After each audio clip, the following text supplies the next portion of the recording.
Oi, gente, meu nome é Júlia Vitão. Eu tenho 9 anos e hoje estou aqui para gravar um vídeo de ginástica rítmica. Se vocês verem um coelho passando ou alguma pessoa passando, não liguem, tá? Vamos lá.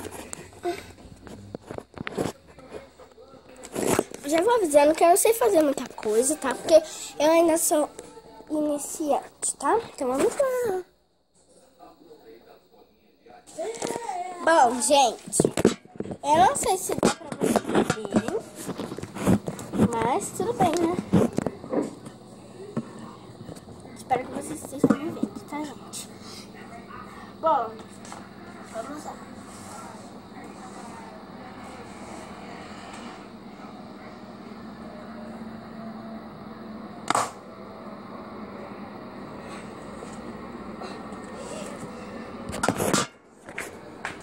Bom, o outro eu vou fazer ali, tá, gente?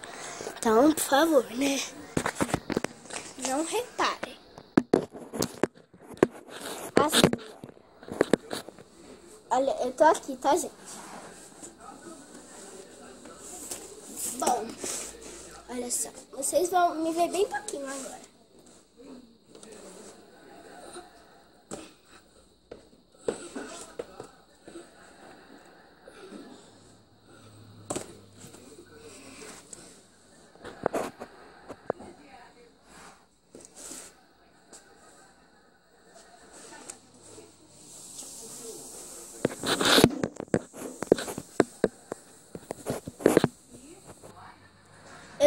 Continuo aqui, tá, gente? Bom, calma aí.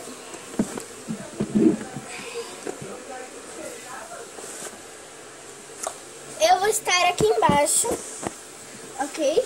Mas vamos lá.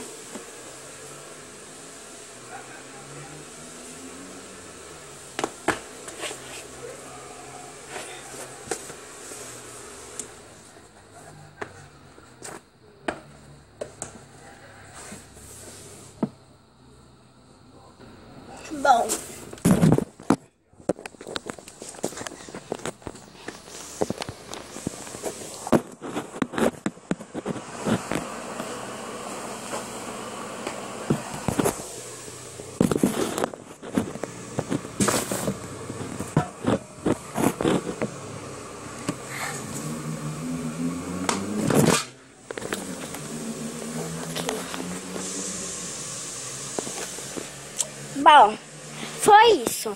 Espero que vocês tenham gostado. Beijo e tchau.